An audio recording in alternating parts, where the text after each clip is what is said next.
Welcome back. You're watching NewsX. I'm Meenakshi, Upreti. The top focus of this bulletin, the atrocities in China. Chinese authorities are seriously considering imposing a lockdown in Beijing. As confirmed, cases of COVID-19 in the country's capital have topped 100 on Wednesday. But after a much criticized month-long lockdown in Shanghai, such an option could have had or could possibly have a high economic and political cost for China. At least 113 people have been infected allegedly with COVID-19 in China's capital. Health authorities have announced on Wednesday, and the pressure is only growing on local officials to contain infections. Some 1,300 kilometers away, in China's largest city in Shanghai, a strict lockdown has already been imposed on the population for the past month in an attempt to stem the spread of the highly contagious Omicron variant. To discuss this in greater detail, I'd like to welcome a panel of guests, starting with Ambassador Deepak Vora, former diplomat. He's joining us live today on this broadcast. I'm also being joined by Vijay Kranti. He's a China and foreign affairs expert. Also joining us is Dr. Ishwar Gilada. He's an infectious disease specialist and a health expert. Also joining us from the studio is Joyita Basu. She's the editor of The Sunday Guardian. Starting first of all with you, Joyita, since we are speaking of the possible lockdown which China is contemplating in Beijing, we've seen how earlier in Shanghai the type of atrocities the Chinese government adhered to, pets being culled, people being given rotten food, being starved, expectedly so. If they actually go and impose a lockdown in Beijing, it's going to be on similar lines, considering that, of course, the Chinese administration works in an extremely ruthless manner, isn't it? You're absolutely right, Meenakshi, because when you're looking at China, I think obviously China's main failing is that China is not a democracy. So its rulers do not have to worry about any repercussions when it comes to whatever measures they they implement to basically to try and achieve what they're talking about, zero COVID situation, which is next to impossible. I mean, as the rest of the world knows in the last 2 years, that there is nothing, at least for the time being, until the infection kind of 99% disappears and does not keep making recurring, it comes back every 6, 7, 8 months, in different waves. Zero COVID situation is just not possible. But I think China is trying to pursue what is known as a zero COVID situation, and in that it is coming down with, implementing draconian measures. We saw what happened in Shanghai, and we are not surprised, and yes, it is very likely that this is going to happen in Beijing also. But will the Chinese government, the Chinese Communist Party pay any price for this? No. Forget about it. They are literally going to get away with murder and without any censure. But one thing we have to understand, the very fact, considering China is such a closed place, they do not allow any information to come out. In spite of that this information is coming out is itself a big thing. So obviously there is a lot of unrest on the ground and unhappiness. Lot of unrest on the ground and unhappiness, and rightly so. But to begin with, do you need such a draconian lockdown? Dr. Gilada, since you are an expert, you're of course, the infectious disease expert on the panel. Help us understand, sir. Omicron variant, to our understanding, quite mild. Does it require this type of an extreme lockdown and the extreme measures which the Chinese government is resorting to? You see, in China, rational and science doesn't work, and therefore they are totally irrational. Secondly, anywhere the COVID was not there in a first, second or third wave, it will catch them in fourth wave. So what we are seeing in the East is high numbers are there because of they were not infected earlier. They had a very strict lockdown earlier. In India, in phase 2 and phase 3, we got a lot of people infected. So therefore, it is not going to affect us much. Now, China, no one believes China's and numbers. They themselves cannot calculate their numbers properly. If you see Chinese cases currently, as compared to last week, this week is a minus 46%. But if you see the deaths, there are 940% extra, means 10 times more deaths than what they had last week. They had 25 deaths last week, they are now 244 deaths. So if you calculate the death and say Omicron, that means their numbers are too high, but they are not showing. China has barely crossed on paper 2 lakh cases in span 2 years period, but last week they were telling that in Shanghai itself there were 2,78,000 cases. So whether Shanghai is bigger than China, we don't know. So China is unbelievable. Whatever they are doing, totally irrational. The kind of lockdown they are expecting to have a zero COVID policy, that is not going to be possible. And moreover, what you give, you get back. They gave the whole world COVID. Now they are going to suffer because of COVID. Whether they will suffer physically, medically, or they will suffer economically, they will suffer. So ultimately, we believe in that philosophy, whether we are in medical profession or whatever. Sure.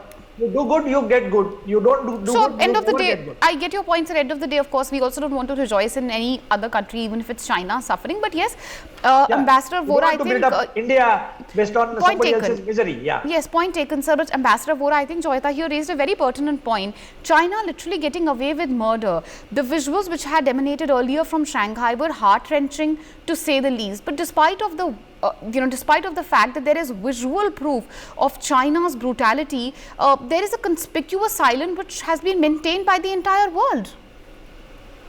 Thank you very much, ma'am. Always a pleasure to be on NewsX. Complaint being that you have outstanding experts like Dr. Gilada, Mr. Vijay Kranti, you had Ms. Basu.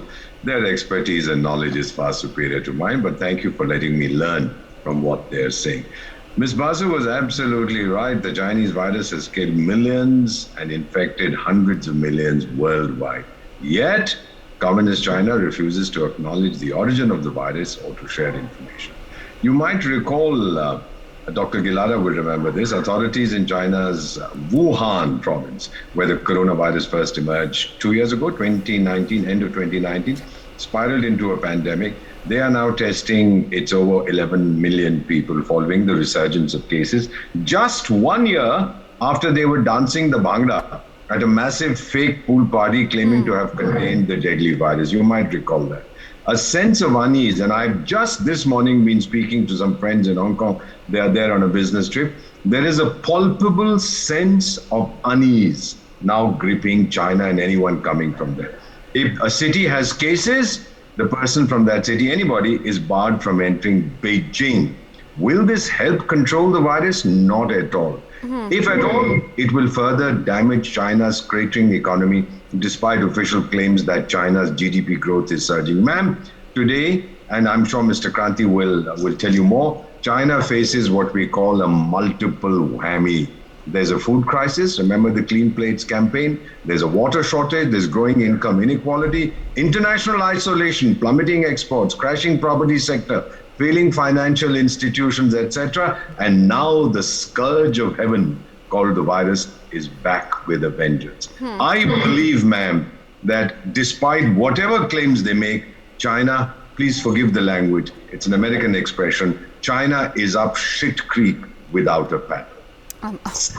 Okay, point taken, sir. Vijay Kranti, since you're the expert on China, when China says that there are X number of cases, we can assume that it's X into 1,000 to say the least. Far as China is concerned, numbers are fudged. Autocrats rarely have a habit any which way of accepting the truth when it comes, if it goes against them. The situation in China, extremely grim. What is it that, India can do perhaps, if, you have any suggestion to give today to ensure that China is made accountable for these inhuman acts? As far as first part you mentioned about China, their problem is because they are a dictatorship. And the worst of worst is that they are a communist dictatorship. And in communism, the problem is they don't believe in truth. They have an accepted policy of generating truth, which means generating falsehood to show to everybody else that we are right and everything is fine. So far, so good. But the tragedy with Marxism is very slowly they start believing themselves. So they start believing in the falsehood which they have been spreading. In India, the example of West Bengal, Kerala, they have been doing it and suffering because of it. So in China, you remember the days of Mao Zedong. In those days, that great leap forward. So he gave a call that we will produce so much of food. So there was a competition between villages claiming how much in 1 acre we can produce. And those claims went so high that nobody on earth can produce that much. And they started believing that, yes, we will produce. and in the process, they had a horrible famine for a decade, which they could not come out of it, and there were millions of people who died. Now, exactly, the new Mao Zedong of China, Xi Jinping, is repeating the same thing. He is trying to tell the Chinese and the world that there is zero COVID, we have controlled, and everything is under control. They could tell themselves, and their officers started believing it. So unfortunately, because of that, what countries like India, where everybody knew everything, where everybody knew that oxygen shortage is there, hospital shortage is there, and the result is, after the second wave, the infrastructure India has created, it's a massive one, and India succeeded in controlling.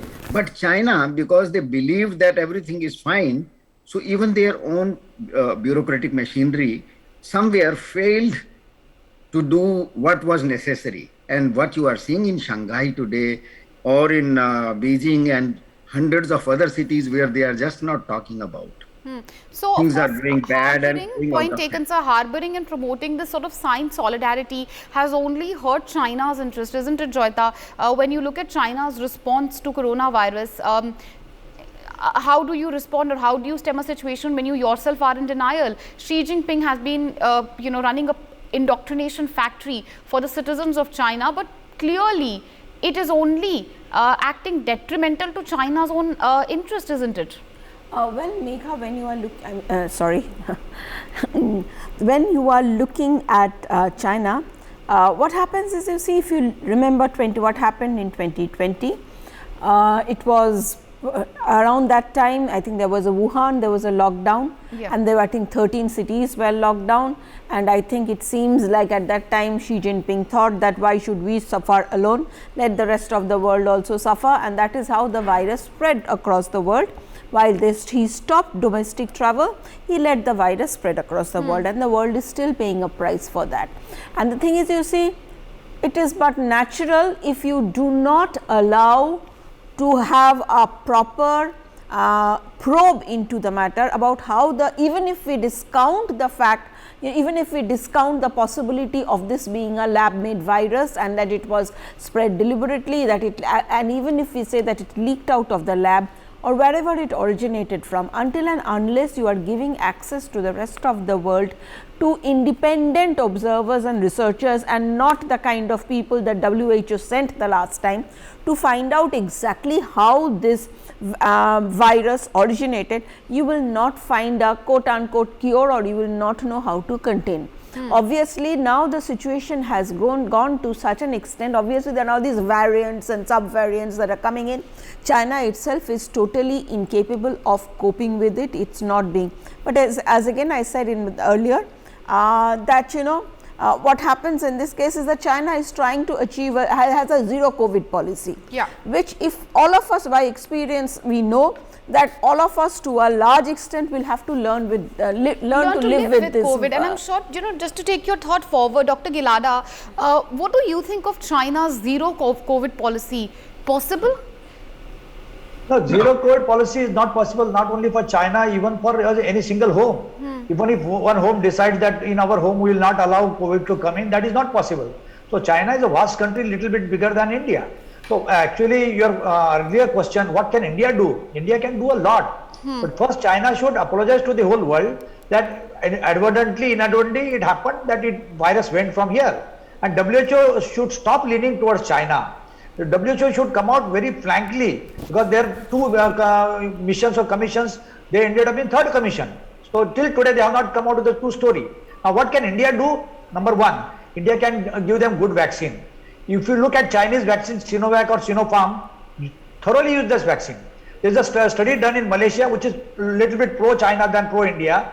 In that study, they found that AstraZeneca compared with mRNA vaccine of Pfizer and Sinovac, in the breakthrough infection, whatever deaths have happened, if one death happened from AstraZeneca, 2.5 times more happened with the mRNA, and 9.5 times more deaths happened with the Sinovac. So they should know that their vaccine is useless, and India can give them enough of vaccine. India can give them a technique to how to look after people. because autocracy will not help them.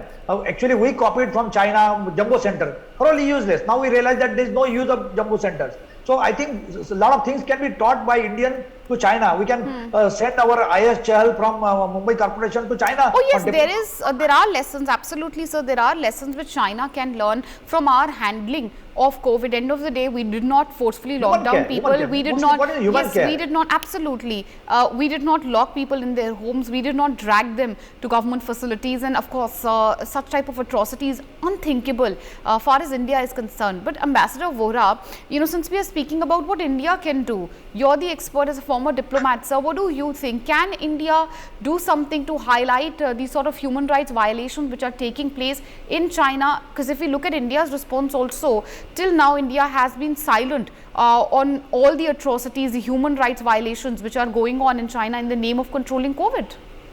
International media like yours is doing a splendid job in exposing what the Chinese are actually doing. For us to take it up on a government-to-government basis or on a government-to-many countries basis would probably be counterproductive. There are so many other priorities that we have to focus on. One thing that Mr. Kranti said about the people not being able to tell ping pong the truth, sir, that's because the emperor has no clothes and nobody has the courage to tell him. Because what he wants from his people is total obedience, total loyalty, total affection for him. That's it. Whatever he says is law. Now, ma'am, just give me another minute. You may have heard of a chap called Dr. Tedros. He heads a racket called the World Health Organization. This guy in 2020 was his Chinese master's voice. He was saying, look at the speed, transparency the Chinese are dealing with the virus. By last year, he had changed his opinion and said, this chap Ping Pong is an absolute scoundrel. Now he shows up in India for the Global Investment Innovation Summit on Ayush, and he seeks and receives a Gujarati name, Tulsi Bhai. And he doesn't like his Chinese nickname, Puryen. It means servant. So therefore, what we are looking at today, ma'am, is the international media across the world. This is the age of instant information, nanosecond information. No one can hide the truth. We don't need to do very much. It is coming out. There have been reports. You yourself, ma'am, the fact that on this amazing channel, NewsX, you are highlighting this. This is seen by millions across the world. The world understands China lies and people die. That's the reality. Well, absolutely. And just to take your thought forward, Vijay Kranti, since you were earlier speaking of the sort of indoctrination factory sir, but China runs, you were talking about how, Xi Jinping tries to instill nationalism in his population by ensuring that they are oblivious of the truth. The fact that, we've been able to access these visuals which show the atrocity by the Chinese government, by the PLA, the fact that they're circulating already on the social media itself is a testament of how there is an undercurrent of rebellion amidst the Chinese population also against Xi Jinping, isn't it? Yeah, this is happening, and you have seen the pictures, some of the pictures which could come out in spite of all the controls of China.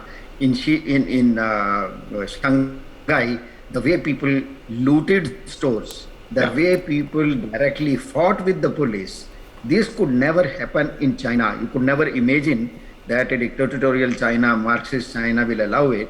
But things have gone so much beyond control of Xi Jinping that this is happening. But coming to media, just now Ambassador Vohra mentioned about media. I think this is time. These international media like BBC, New York Times, Washington Post, CNN, etc., they should be forcibly sent to China and forced to report what is happening there, because they have become they have not become gatekeepers of information, they have become spreaders of falsehood. The way they reported India, they went out of the way to report, to exaggerate what is happening in India, and then they had to eat the, sorry to word, the shit. They had to, I take your point. Eat their own words. Yeah, they had to eat their own words, and I think you're referring to the New York Times article. And Joyita, you're the media expert here. End of the day, it is true. The language may be harsh, but international media has also done, unfortunately, a phenomenal job in hiding, all the atrocities which are taking place in China, and unfortunately attacking, needling India time and again. They have failed in China. They have failed themselves miserably in China. Yes, sir. Point taken, sir. Let Joyita take it forward, sir. The thing is, you see, for that, it's all about the money. Follow the money trail and you will know why. Find out the kind of funding that NYT and Washington Post has been getting from China. Yes. And apart from that, if you are looking at, say for example, Jeff Bezos, who owns both Amazon and Washington Post, look at, a huge, the number of Chinese retailers and sellers, the kind of presence that they have on Amazon.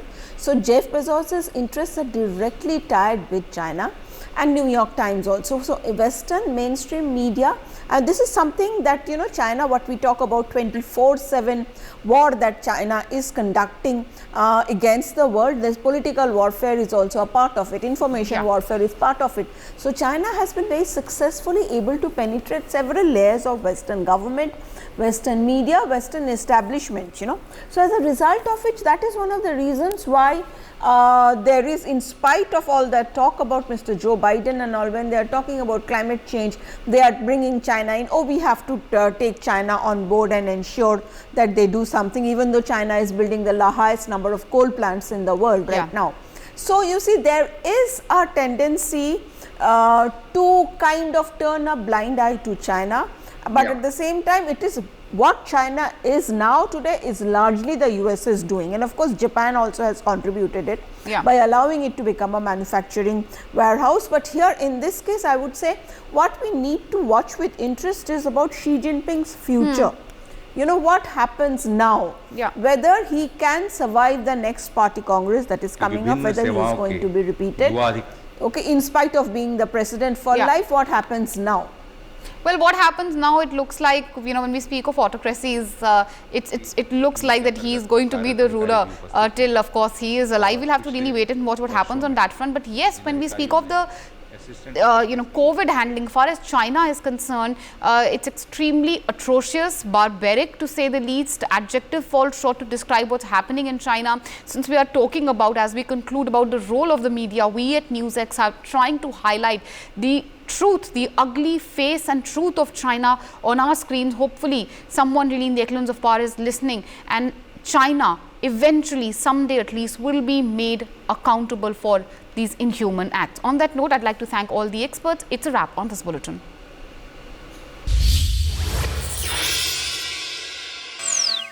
For more such videos, subscribe to the NewsX YouTube channel, hit the bell icon.